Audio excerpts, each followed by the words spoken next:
Some customers of Menzgold Ghana Limited today carried out their threat to demonstrate by marching from the Obrasport at the Kwame Nkrumah Circle to the Hearts Park to demand payment of their principal investments from the gold dealership company.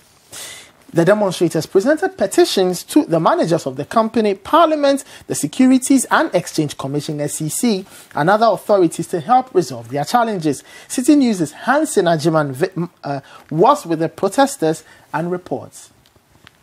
In a peaceful manner, the protesters marched from the Obrasport at the Kwame Nkrumah Circle to the Hearts Park at the Arts Center. The exercise was in demand of repayment of their principal investments from the company. According to the demonstrators, the action has been necessitated by failure of the company to honor its promises of making their investments available to them. Menzgold has never recognized us as important as we expect. Menzgold for 3 months now has never paid us any hard-earned investment that we invested in. But their CEO always comes to the air to throw us into the public domain. Moving on, there were entrenched arguments on the floor of Parliament over government's policy to increase the number of years that can be served in the military. The legislative instrument to increase the service years for other ranks in the military from 25 to 30 years matured yesterday, but according to the minority spokesperson on Defence and Interior, James Agalga, the new directive is misplaced and would only weaken the agility of the country's reputable armed forces. There is more in the following report. On day 6 of the 2019 budget debate, members of Parliament took turns to debate various aspects of the budget. When issues about the military took center stage, 2 MPs slugged it out over the new service years requirement for the other ranks in the armed forces. Cannot have the spirit and efficiency to defend our territorial integrity. Mr. Speaker, I've done a lot of research on this subject area. In the UK, for instance, the maximum period of service for servicemen and women is 22 years. In the United States of America, the maximum period of service for the other ranks is 18 years. And so we are even more advanced in terms of the service period because ours is 25, and now we are seeking to extend it to 30 years. Mr. Speaker, have we thought about the health implications? The fact that the extension of service is going to place a burden on our financial resources because we'd have to spend more money on the health needs of aged troops. Mr. Speaker, we are not against any attempt to improve upon the conditions of service of the men and women in uniform. But the point we are making is that... Honorable Defense Minister. Mr. Speaker, I think the honourable member is clearly trying to mislead his House. Mr.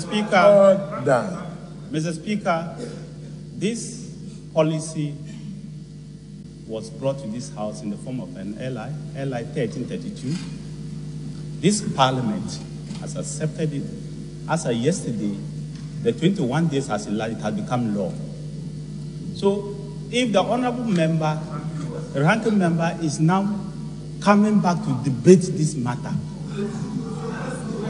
that is up to him. President Nana Addo Akufo-Addo wants the country's security agencies to work together to clamp down on the proliferation of small arms and locally manufactured weapons. The president says such proliferation, if not checked, weakens the country's security setup. City News' Samiri Afe has more.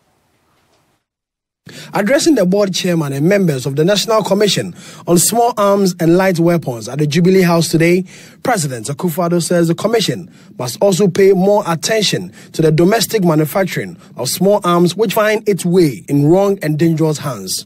Nana Akufo-Addo says a collaborative effort among the security agencies will help address the issue of small arms which is on the rise. There's an aspect of the management of small arms that we don't seem to pay sufficient attention to.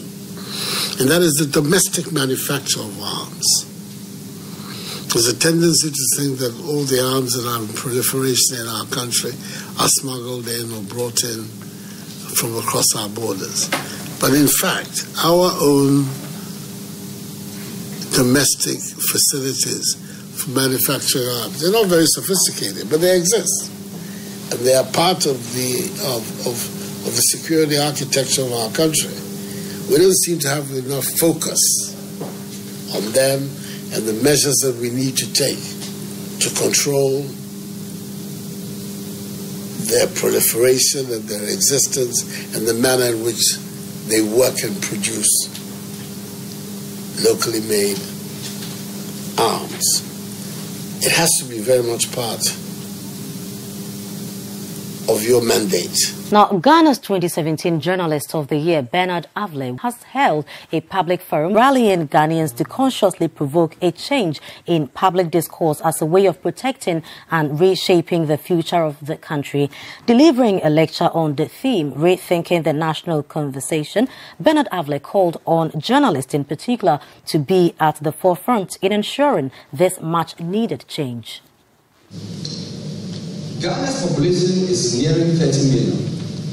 Our rebased GDP is about $50 billion. Singapore has a population of 5 million. That's a sixth of our population.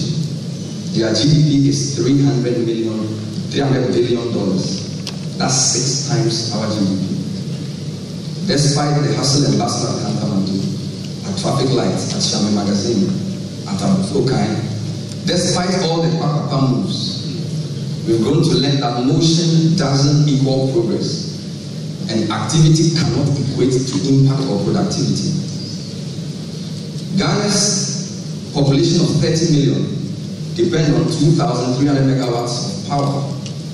Israel, with less than 10 million citizens, has in excess of 12,000 megawatts.